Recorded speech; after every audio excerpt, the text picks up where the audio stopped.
Bienvenidos a una emisión más de su noticiero de ABA Televisión. Mi nombre es Cristian Romero y estas son las noticias. Comenzamos en el Vaticano, donde el Papa Francisco durante el Ángelus nos dice que un cristiano durante momentos difíciles, oscuros, también puede ser alegre. Es tradición desde tiempos de Pablo VI que en el tercer domingo de Adviento los niños lleven el niño Jesús de su pesebre a la plaza de San Pedro para que el Papa lo bendiga. Este año tampoco se falló a esta entrañable cita. Quest'anno siete qui in pochi a causa della pandemia, ma so che tanti bambini e ragazzi sono radunati negli oratori e nelle loro case e ci seguono attraverso i mezzi di comunicazione. A ciascuno rivolgo il mio saluto e benedico le statuine di Gesù che verranno collocate nel presepe, segno di speranza e di gioia. In silenzio facciamo la benedizione dei bambini. In nome del Padre, del Figlio e dello Spirito Santo. Amén. Francisco dijo que la llegada de Jesús es una noticia alegre, por lo que no puede haber cristianos tristes. Pensate bene oggi, come mi comporto io? Sono una persona gioiosa, che sa trasmettere la gioia di essere cristiano? O sono sempre come quelli tristi, come ho detto prima, che sembrano di essere in una veglia funebre? Se io non ho la gioia della mia fede, non potrò dare testimonianza. E gli altri diranno, ma se la fede è così triste, meglio non averla. El Papa dio la receta para tener esa alegría, no pensar en uno mismo e imitar en esto a santos como Juan el Bautista. La gioia è questo, orientare a Gesù. E la gioia deve essere la caratteristica della nostra fede. Anche nei momenti bui, quella gioia interiore, di sapere che il Signore è con me, che il Signore è con noi, che il Signore è risorto, il Signore, il Signore, il Signore. Questo è il centro della nostra vita. El Papa recomendó seguir el ejemplo de los santos, quienes no buscaron la fama personal, sino llevar a las personas a Cristo. El patriarca latino de Jerusalén prepara la Navidad en Belén en plena pandemia. Tierra Santa, tradicionalmente el principal destino para peregrinos, lleva cerrada desde que se descontroló la pandemia el pasado mes de marzo. Por eso en esta reunión Zoom organizada por Stand Together, el patriarca latino de Jerusalén explicó cómo será la Navidad en Tierra Santa en estos tiempos de COVID. No hay peregrinos, habrá menos gente de lo habitual y tampoco los cristianos de aquí pueden salir de sus ciudades. Estaremos muy limitados a causa del virus, la pandemia, el cierre de edificios que incluye iglesias, la limitación de personas según el tamaño del edificio. Será una Navidad de perfil muy bajo. La pandemia además ha dejado a miles de familias sin trabajo en esta tierra. Por eso la Iglesia Católica y otras organizaciones cristianas han creado una red de apoyo. Las comunidades de Galilea son más fuertes que las de Palestina, así que se apoyan con comida, dinero, becas y esas cosas. Hemos puesto en marcha fondos humanitarios para apoyar a las familias en las necesidades más básicas. A pesar de los desafíos políticos, religiosos y ahora sanitarios, el patriarca Pier Battista Pizzaballa ve mucha esperanza en el compromiso y la fraternidad entre personas en estos tiempos difíciles. Hay que acompañar estas palabras de esperanza con gestos concretos de amor, solidaridad y cercanía. No podemos pretender cambiar todo el mundo. Tenemos que trabajar en el contexto en el que estamos, poco a poco. Aunque el lugar donde nació Jesús estará esta Navidad mucho más vacío de lo normal, se mantiene la tradicional misa de medianoche en la Basílica de Belén y se retransmitirá por Internet. Otro gesto para mostrar que el mensaje de la Navidad es más fuerte que cualquier otro. La presidenta eslovaca le regala al Papa Francisco miles de pruebas para el coronavirus. La presidenta de Eslovaquia, Zuzana Čaputová, se reunió a puerta cerrada con el Papa Francisco y le invitó a viajar a Eslovaquia. En redes sociales se explica que el Papa le animó a apostar por la unidad y a superar divisiones con la tolerancia, la cooperación y la solidaridad. Uno de los temas abordados en la visita fue la pandemia. Por eso la presidenta le regaló 10.000 test de coronavirus realizados por científicos eslovacos. También le entregó una moderna representación de la Virgen de los Dolores, patrona de su país. El Papa le regaló esta escultura con el lema «Sed mensajeros de paz». También sus documentos papales y el documento sobre la fraternidad humana universal. La presidenta también se reunió con el ministro de Exteriores del Vaticano. Allí afrontaron cuestiones más concretas como la ecología, la educación y la colaboración entre la Iglesia y el Estado en Eslovaquia. A continuación tenemos el agrado de presentarles una reflexión del Evangelio del Día a cargo de nuestro director general, Jaime Sevilla. En el Evangelio de hoy, tomado del capítulo 21 de San Mateo, versículo del 28 al 32, tenemos ese encuentro de Jesús donde nos presenta el ejemplo de estos dos hijos. Uno le dice que fuera a trabajar a la viña y él le dijo que iba a ir, pero no fue al final. Al segundo le dijo, ve a trabajar a la viña, él a regañadientes le dice que no quiere ir, pero al final se arrepiente y fue. ¿Cuál de los dos hizo la voluntad del Padre? El segundo, por supuesto. Y Jesús en este sentido es muy fuerte. Y esta es la frase que remarca el Evangelio de hoy. Les aseguro que los ladrones, los publicanos y las prostitutas les llevan la delantera en el reino de los cielos. ¿Por qué una frase tan fuerte de este tipo? Porque cuando una persona de esta vida se convierte al Señor, lo conoce, su arrepentimiento es total y luego su entrega es total también. Por eso, cuando vemos nosotros a las prostitutas, cuando vemos nosotros a los políticos, a los ladrones, a todos ellos, no perdamos la esperanza, porque cuando ellos lleguen a conocer a Jesucristo, con toda seguridad su vida será transformada, con toda seguridad sus caminos serán enderezados. Algunas veces incluso con una mayor entrega que aquellos que estamos dentro de la iglesia, porque vivimos en una vida cómoda espiritual, si le podemos llamar así, y entonces no avanzamos en nuestra entrega, no desarrollamos nuestra fe, nuestra práctica del amor al nivel que debe de ser. Es importante ver cuando una persona se entrega a algo completa y total, entonces esta persona logra entender lo que ama, lo que persigue, lo que tiene en sí o frente a sí. Señor, danos la gracia de poder aprender de la entrega de las prostitutas y de los publicanos en nuestra vida espiritual también. Sobre todo aquellos que te han conocido y se han entregado a ti eternamente. Que así sea.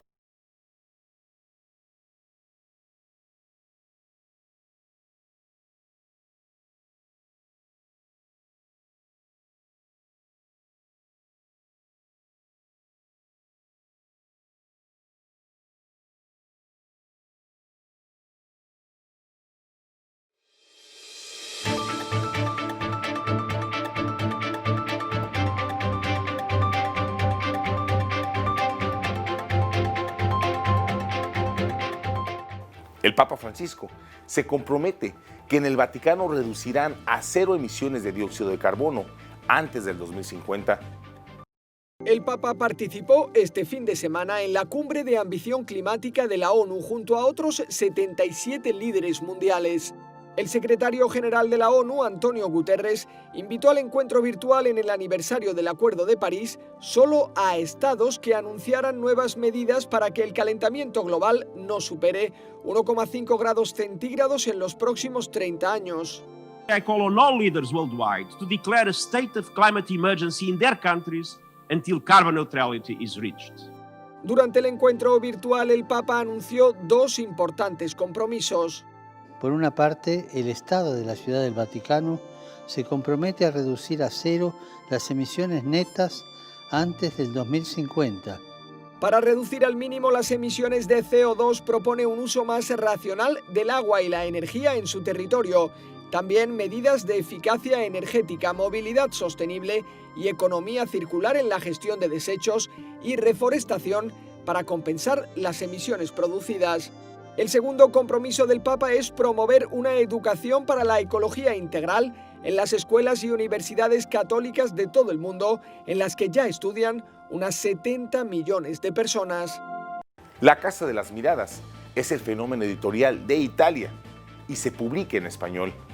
Una de las sorpresas literarias de este año en Europa está ambientada en un hospital del Vaticano. Se llama La Casa de las Miradas. Es la primera novela del poeta italiano Daniele Mencarelli. He aprendido que hay lugares que aparentemente encierran un enorme dolor, pero que en realidad consiguen poner al ser humano en contacto consigo mismo y con los demás. Eso sí, solo si estamos dispuestos a buscar algo de nosotros mismos en los demás y a tener un poco más de fe en la amistad, en la alteridad, en la importancia de los demás. La Casa de las Miradas transcurre en Roma y en el Hospital Pediátrico Bambino Gesù. Es una historia de redención protagonizada por un joven atrapado en el alcohol que redescubre la vida trabajando en una empresa de limpieza. Este libro me ha dado la certeza de que todos encontramos la grandeza, encontramos el amor, encontramos cosas importantes, pero solo nuestra disponibilidad a tener estos encuentros los perpetúa o los mantiene vivos. La novela es una ventana a la esperanza, una invitación a mirar sin miedo para ver el alma de las personas que tenemos cerca. Con tanta tecnología y tantos celulares, miramos mucho menos la realidad. Creo que es un serio peligro, porque solo a través de la mirada nace ese maravilloso abanico de relaciones que nos pertenecen a los seres humanos. La Casa de las Miradas ya está en español y muy pronto se publicará también en inglés, francés y alemán. Atentos a su autor, Daniele Mencarelli. Ya ha publicado en Italia el prequel de esta historia y con él ha sido finalista del premio Strega, el más importante de la narrativa italiana. En El Salvador, la Iglesia no cree en voces de fraude electoral. Ante las voces de fraude electoral promovidas incluso desde el gobierno, el cardenal Gregorio Rosa Chávez considera muy bajas esas posibilidades, ya que existen mecanismos necesarios para impedir ese tipo de acciones. La ley están los magistrados, pues estamos nosotros, el pueblo, y los organismos especializados para impedir que eso que tú mencionas pueda suceder. Espero que será un juego limpio, con errores por supuesto. El cardenal lamentó que ante la falta de diálogo, la crisis se agrave en alcaldías por falta de FODES. Porque esto es algo que hay que resolver cuanto antes, mucho más cuando estamos terminando un año y llegan las navidades, etc. Siento que se puede, pero no veo que haya mucho avance hacia una solución. Ojalá que se encuentre en estos días en un ámbito más tranquilo, más privado, más coloquial. Sobre los ataques a la libertad de prensa desde el Ejecutivo, Rosa Chávez considera que existe falta de tolerancia al escrutinio que realizan los medios de comunicación. Molesta que a uno le digan que está equivocado, que a uno le hagan ver sus errores, molesta. Es parte de la vida democrática y uno tiene que reconocer que está en la vitrina, por tanto, objeto de una inspección pública, cualquier funcionario. También la Iglesia, ¿verdad? Chávez además espera que las confrontaciones entre órganos de Estado disminuyan y que se opte por el diálogo. Para Teleprensa, Canal 33, Luis Muñoz. Estas son las noticias más importantes de los Estados Unidos, traídas gracias a la cortesía de La Voz de América. Con la emisión de sus votos en el colegio electoral el lunes, se reconfirma que los electores le dieron formalmente a Joe Biden más de los 270 votos electorales necesarios para certificar su victoria electoral. Con los 55 votos electorales de California, entre los últimos emitidos el lunes, Biden tiene 306 votos electorales, mucho más allá del umbral necesario para ganar la presidencia. Biden ha sido un elemento demócrata en la escena política de los Estados Unidos durante casi medio siglo y su victoria en el colegio electoral convertiría a Trump, un republicano, en el quinto presidente de los Estados Unidos en los 244 años de historia del país en perder una candidatura a la reelección después de un solo mandato. Entre tanto, el secretario de Justicia de Estados Unidos, William Barr, dejará el cargo el 23 de diciembre, según dijo, para pasar las vacaciones con su familia. El presidente Donald Trump dijo en un trino que sostuvo una reunión muy agradable con Barr en la Casa Blanca, al tiempo que expresó que la relación entre ambos ha sido muy buena y destacó que ha hecho un trabajo excelente. Barr agradeció en una carta haber trabajado en la administración republicana y elogió al presidente Trump y señaló que construyó una economía más fuerte y más resistente en la historia de Estados Unidos. Por otro lado, Sandra Lindsay, una enfermera de Nueva York, se convirtió en la primera persona en recibir la vacuna en contra del coronavirus en Estados Unidos. Específicamente, trabaja en un hospital en Long Island, mientras continúa la campaña de distribución para que cientos de trabajadores esenciales del área de salud reciban la vacunación en todo el país. Desde Washington les informó Sofía Pisani, Voz de América.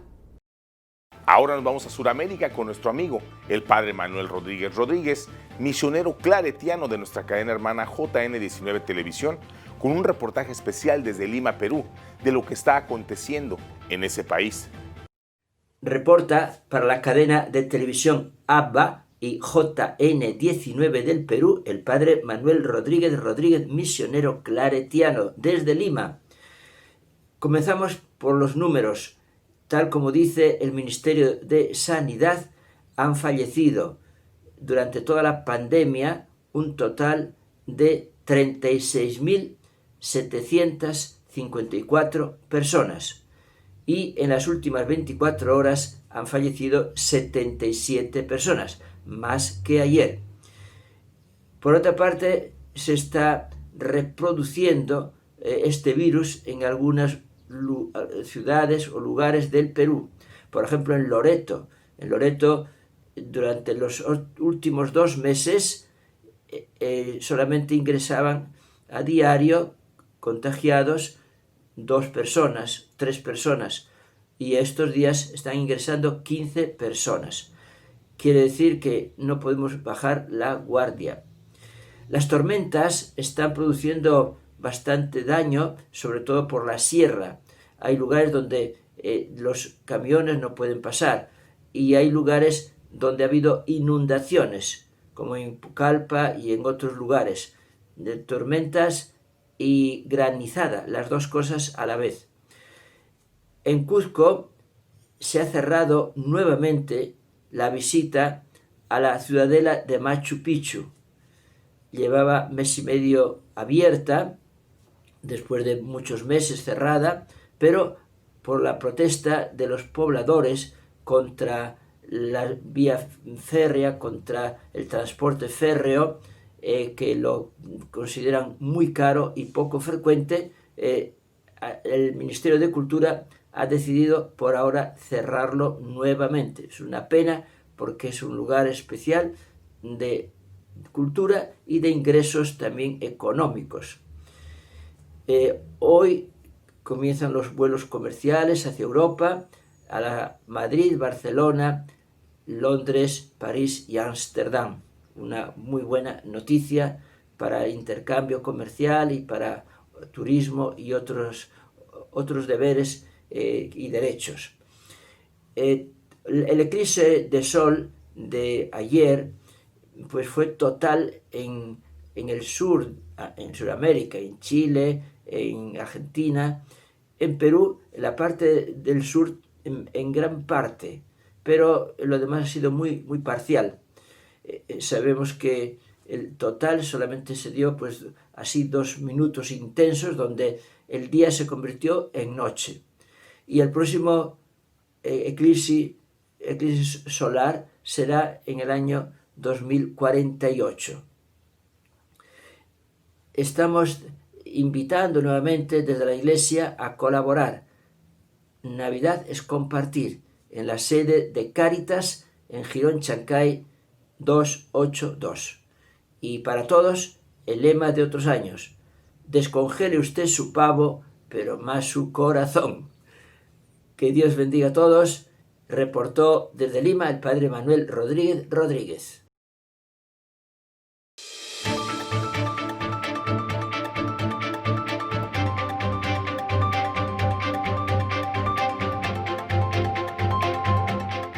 Panchimalco, en El Salvador, busca atraer turistas a través de las esculturas.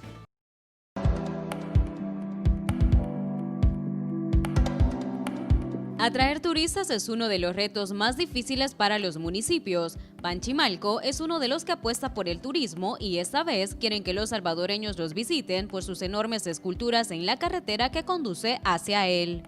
Bueno, fíjese que el señor alcalde contactó a una persona que realizó unas esculturas con lodocreto en la Troncal del Norte, allá en Ciudad Delgado.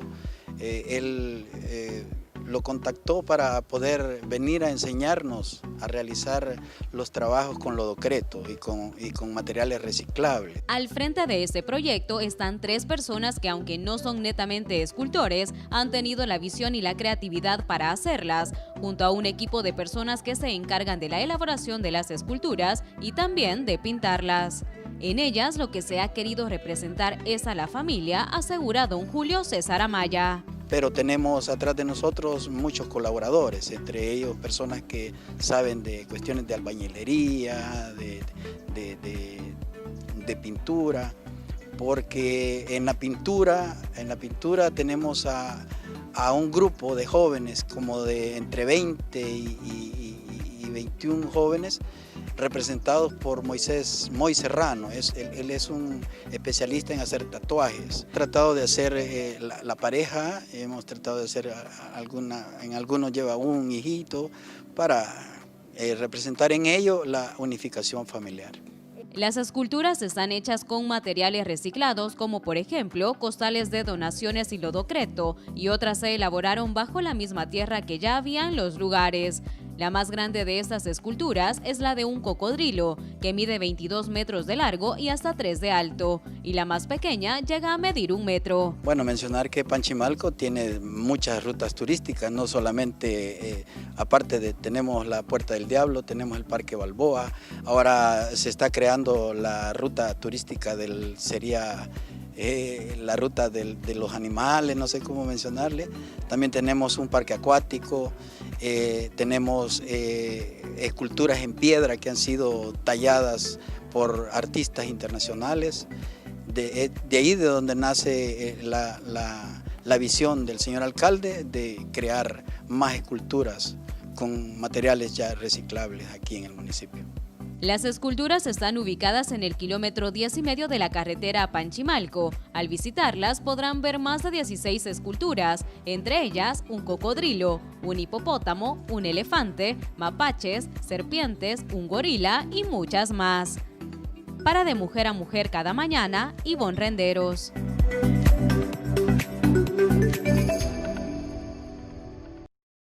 Hoy, 15 de diciembre, en el Santoral de la Iglesia, celebramos el Día de Santa María Crucificada de la Rosa.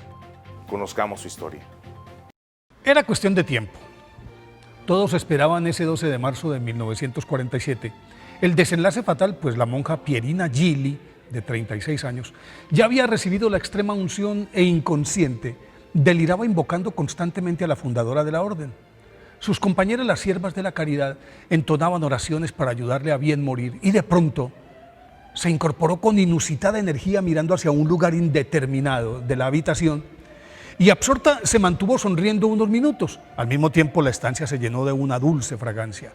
Luego se dejó caer sobre la almohada, poco a poco se fue aquietando y al cabo de un rato se sumió en un plácido sueño del que despertó rozagante al otro día, y sus hermanas, que continuaban a la expectativa en su cabecera, le preguntaron sorprendidas sobre su milagrosa recuperación y ella le respondió que su venerable madre, Santa María Crucificada de la Rosa, creadora de esa congregación, se le apareció en medio de un radiante halo de luz, le aplicó un fragante ungüento en la cabeza y la espalda, la consoló y le dijo que su misión en la tierra aún no terminaba. A los 3 días la hermana Pierina Gili revoloteaba como enfermera entre los pacientes del Hospital de los Niños de Brescia, imitando en todo a Santa María Crucificada de la Rosa. María Paola de la Rosa, nacida en Brescia, Italia, en 1813, era hija de un acaudalado industrial que quedó viudo cuando la niña contaba 11 años, y su piadoso padre quiso que los principios cristianos que la madre le había inculcado se acrecentaran, y por eso confió su educación a las monjas de la Visitación, que no tuvieron que hacer mucho esfuerzo, porque de por sí María Paola era un dechado de virtudes, entre las cuales se destacaban su desprendimiento, generosidad y entrega a las niñas más pobres, desamparadas o en peligro de caer en las garras de la prostitución. Y aunque su belleza atraía a encumbrados pretendientes, ella le hizo saber a su progenitor que se mantendría virgen y entregada a Dios a través del servicio al prójimo, y Clemente de la Rosa, con gran tino, respetó el deseo de su hija, que apenas contaba 19 años, y a petición suya le abrió las puertas de Aquafreda, su fábrica de hilados, en donde la inquieta María Paola de la Rosa organizó a las obreras que permanecían toda la semana en la factoría, en una fraternidad de oración, asistencia mutua y ayuda a las niñas de la calle. Y en vista del éxito obtenido, amplió su radio de acción en la hacienda familiar con sus trabajadoras, y a su iniciativa se unieron otros terratenientes que con su asesoría hicieron lo propio en sus estancias. Cuando una epidemia de cólera hizo su aparición en Brescia en 1836, contra la voluntad de su indulgente padre, se lanzó a las calles y a las casas de los infectados y con su compañera y amiga la viuda Gabriela Bornati desplegó toda su misericordia, aseando, alimentando, orando y asistiendo a los moribundos con tal celo y dedicación que, siguiendo su ejemplo, muchas doncellas de la ciudad se les unieron, y estas voluntarias precisamente fueron las que la siguieron cuando al terminar el flagelo aceptó la organización y dirección de un taller hogar para niñas abandonadas o vulnerables ante la prostitución, y aunque el proyecto colmaba las expectativas de la población, decidió a sus 24 años hacer rancho aparte porque la burocracia le atravesaba palos a la rueda, y entonces abrió su propio hogar para niñas sordomudas y desamparadas y fundó en 1840 la Congregación de las Siervas de la Caridad, y ella misma adoptó el nombre de María Crucificada de la Rosa. Con la ayuda de su padre, que le cedió una amplia edificación, y de su director espiritual y mentor, Monseñor Faustino Pinzoni, redactó las constituciones. Por esa época se desató la Guerra de la Reunificación italiana, en la que Santa María Crucificada de la Rosa se multiplicó con sus monjas, exponiendo sus vidas temerariamente para atender a los heridos en los hospitales y aún en los campos de batalla.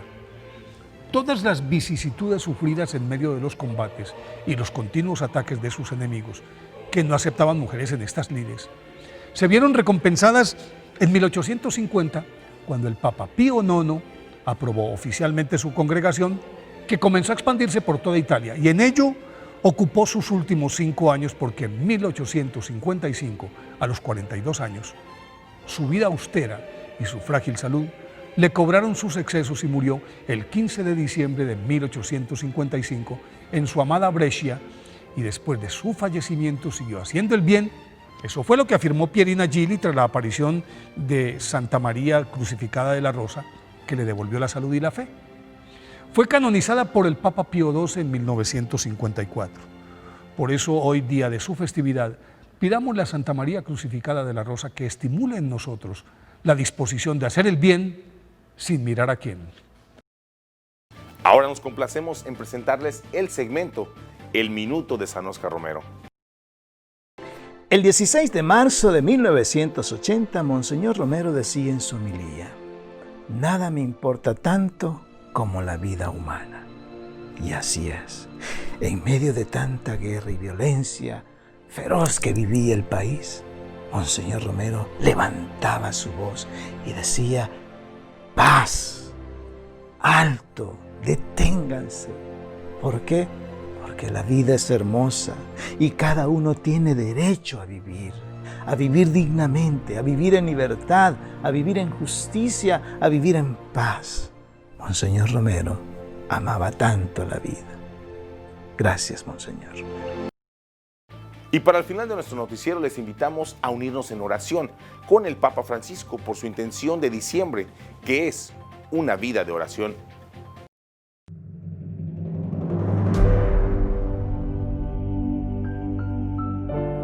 El corazón de la misión de la Iglesia es la oración. La oración es la llave para que podamos entrar en un diálogo con el Padre. Cada vez que leemos un pequeño pasaje del Evangelio, escuchamos a Jesús que nos habla. Conversamos con Jesús. escuchamos a Jesús y respondemos. Y esto es la oración.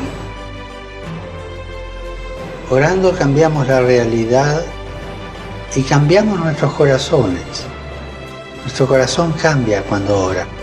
Podemos hacer muchas cosas, pero sin oración no funciona. Recemos para que nuestra relación con Jesucristo se alimente de la palabra de Dios y de una vida de oración.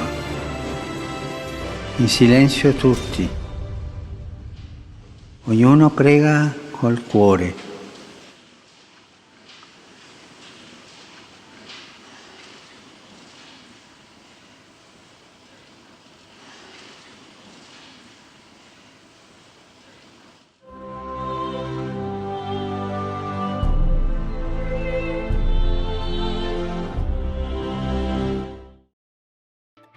Y así llegamos al final de una emisión más de su noticiero de ABA Televisión. Muchas gracias por su preferencia y continúe con nuestra programación. Les invitamos a sintonizarnos todos los días en vivo, las 24 horas, por www.abatvn.com, por Canal 75 de Guatemala por Multivisión, en nuestras plataformas digitales de Roku TV y Amazon Fire, así como en nuestras cadenas hermanas y como siempre en nuestras redes sociales. Ahí nos vemos y que Dios les siga bendiciendo.